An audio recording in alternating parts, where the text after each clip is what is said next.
So I wanted to continue on with our model sort of from where we left off. Gave him some hot pink colored hair so we could see the hairs a little bit better.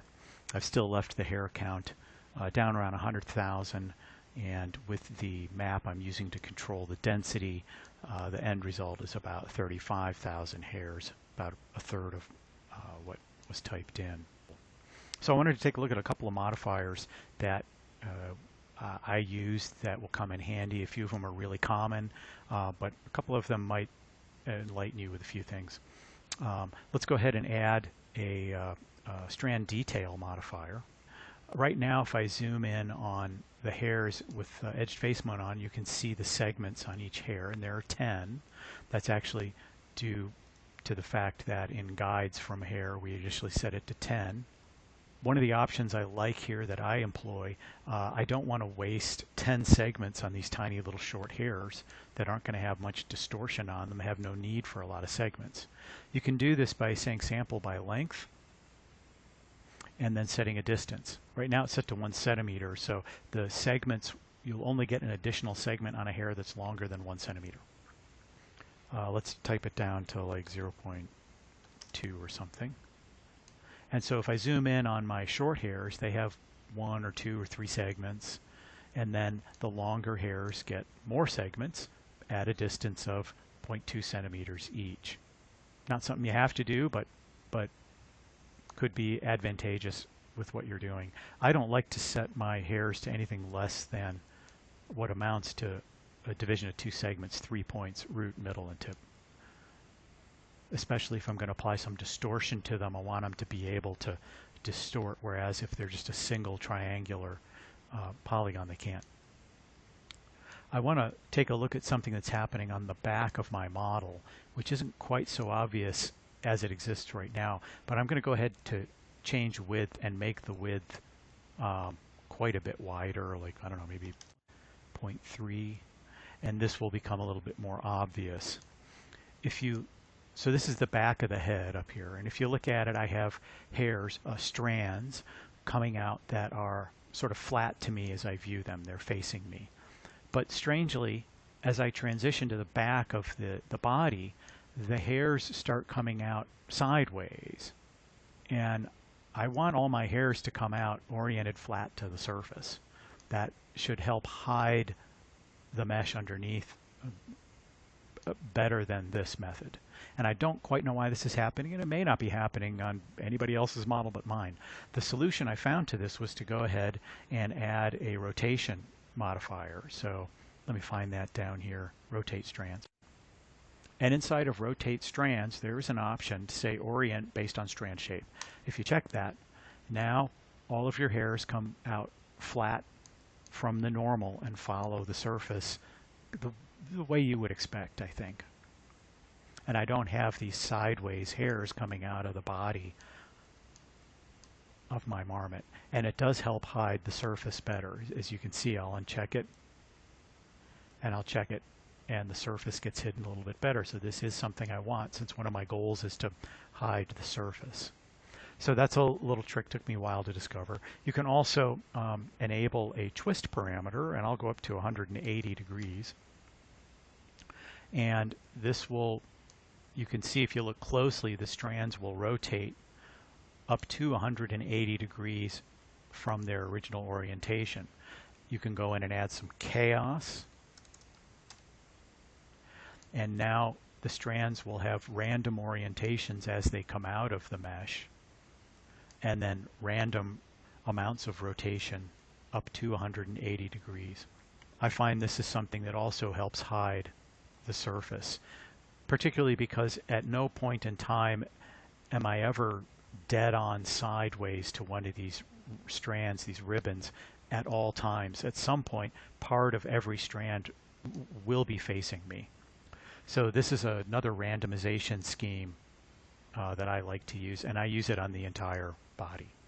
One of the most common modifiers to add is frizz. We'll go ahead and do that, and frizz and clumping, and that'll be the last little things we're going to do. The default settings for frizz have my marmot looking a little, looks like he got wet and then got blow dried or something. So two things about frizz, which you sort of will discover when you play with it, but one is the amount. That's the amount of distortion, and then scale. And the scale can be a little bit intuitive. I'm going to set the amount of distortion down to about 3. It doesn't look like much. The scale is a little bit unintuitive. As the scale gets higher and higher, the size of the distortion down the length of the strand gets smaller and smaller. So you should think of scale as more like frequency. And if you just focus in on a little strand here as I increase the scale, you can see that I get more and more and more curves down the length of the strand. So the frequency is getting higher. If you were to think of this as like sound waves, right? The higher the frequency, the smaller the waves are more compact over the same length of time. Whereas size, it would be, I guess in that analogy, be the equivalent of volume, I guess. You get bigger distortions within that same distance. So I'll go up to something big and I get bigger curves, but they're covering the same distance. So you kind of have to settle in what's right for you. This is a little overkill for me. I think I settled in on basically sort of 3 and 3. One of the little tricks I used here was the amount along strand parameter for the amount of frizz. I actually want a lot of frizz right down at the base. I want the base to get distorted a bit to help hide cover the mesh right underneath it. And so if I increase the frizz at the root, and again on the graph the root is the first thing on the left, I'm not so interested in a lot of frizz and curl down near the tip, so I'll drag that down a bit. It can be a little bit straighter. And I have found that adding this bit of frizz down at the base kind of acts like a layer underneath that is distorted and helping to hide my mesh. One of the issues I have is that I don't want frizz everywhere. I have frizz down here on the tail and I don't want it. The tail hairs are really pretty straight. So again, we'll control that with a map. And I have a frizz map here. I'll open that up to take a look at it. And you can see that I have on the main body, the arms, the shoulders, and around the neck, I have the full amount of frizz I want. But then on the hands, I have a little less frizz. Hands and fingers, and down at the tail where it's gray. So where it's white, you get the maximum frizz, and where it's black, you get no frizz. So the map controls where you're going to get the frizz on the model. I'm going to drag that in here. And indeed, I have very little frizz. Not none, but very little on the tail. Likewise, sort of down here in the hands, I don't have a lot. But then I have the full amount of frizz going on in the body. I'm going to go ahead and set my width back to sort of a more realistic amount. I think it was like 0.1. The outlier amount of the hairs that maybe don't have as much frizz, and I would typically tone down the amount of frizz on those outlier hairs and give yourself a bigger percentage of them if you want. In my case, I kind of do, just trying to create as much, chaos within reason on the model. Clumping is the next thing that most people do use indeed, and I'll go ahead and add the clump modifier. There's no magic or real tricks to this, though there is one thing that it's important to point out. The number of clumps, obviously the more clumps you have, the less clumpy it'll look.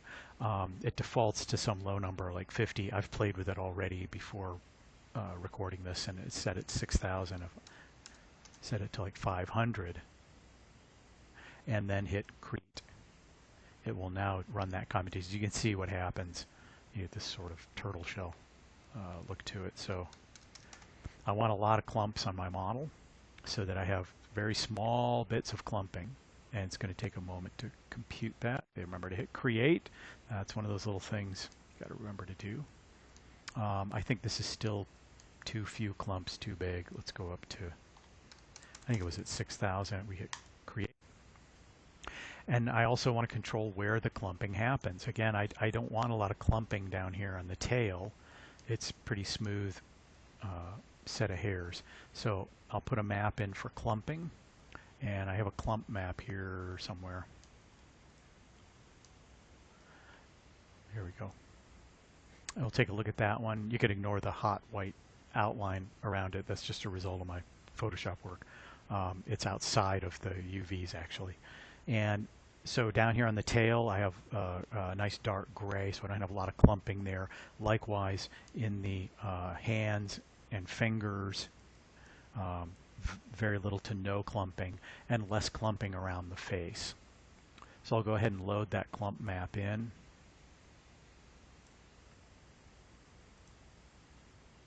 And you can see that on the snout there's not a lot of clumping going on, but then when we get into the body we see the bulk of the clumping.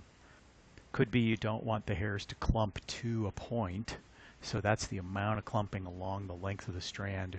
You know, maybe pull that down just a little bit. And you can add some twisting too. I'll just add a little bit of twist. It adds a little more, just a little bit more organic look to the clumping. And again, I don't want that to be happening anywhere that the clumping isn't happening. So go back and put our clump map in for the twist as well to control where that's happening. And we're kind of looking pretty good for our hairs here. Now our coverage may not be all that great, but we only have 35,000 hairs on the entire model. So let's go ahead and finish that off with some texture mapping and cranking up the amount of hairs. The texture mapping for the model, it's taken me a little bit of work, and although the original model came with some great maps, I did need to tweak them a bit. So I've got a map here called body color. I'll show that to you. And this essentially is the skin texture. Now for me, because I'm trying to hide the skin, I've got a lot of what looks like hair on the skin. And indeed, I'm going to use a subtle variation of this map as the actual hair color. So the hairs where they meet the skin should blend in kind of well, and this will help me out. I've got, you know, a skin texture down here on the palms of the hands. I've got a little bit of texture on the nose and the lip area, right around the edges of the eyes, into the ears, which have kind of a funky look to them, but it works. So let's go ahead and add that to the mesh. So I'll go ahead and hide the hair for a moment, and let me see, this is my mesh model. We'll put, that was this guy in here. And then you can see what the raw mesh is going to look like. So it's not really true to nature. It's not a true skin with hair growing out of it. I'm kind of playing a little trickery here, putting what amounts to kind of almost the hair color actually on the skin, just to disguise where the hairs and the skin meet. I'll go ahead and select the hair and apply a texture map to that. And again, it's going to use the, because in the hair from guides I told it to use the, inherit the mapping coordinates from the mesh, it'll basically look the same. So my hair is this material down here. It's the hot pink, and I've got a little bit of self-illumination on it just to help see the backside so it's not black. And I'll show you the map I'm using for the hair. And this looks very similar to what I'm using on the skin. It's a little brighter, a little more colorful, and you can see I have hair coming all the way down the hands. So wherever hairs come out of the top of the hands, they will have a hair color given to them. So let's go ahead and apply that texture to our hair, and this is our hair map. It's sitting here waiting, ready to go. And even is this the hair, even with those 35,000 hairs, it helps, and you can see the advantage we get from having the kind of the hair texture on the skin. They're not the same, but they're kind of close. So let's go ahead and do the last part of our equation here and give us the number of hairs we really need. So I'll go back to hair from guides, and I know I'm getting about a third of what I type in, so I think I mentioned something like you know, 350,000 hairs on that Weta model. Let's see what that looks like here. That would be basically 10 times what I have. So I have 100,000. Let's go up to 1 million as our count. So once we have that the viewport drawn, it's run those calculations. We have a pretty decent looking model. Looks a lot like what I showed you initially is that final product. It should look basically almost identical. I do feel like I could still sort of see the skin underneath, maybe a little bit more than I want. So I might crank up the number of hairs even more to like 1.5 million. And that certainly starts to give me an acceptable level of coverage, I think. Yeah, zooming in here on the snout, that's important that I got those short hairs, the fur right there is pretty good, blends in with the surface. So that pretty much covers some of the little tips and tricks, things I ran across working with Ornatrix. Hopefully that'll make your artistic endeavors look a little bit better, and thanks for listening.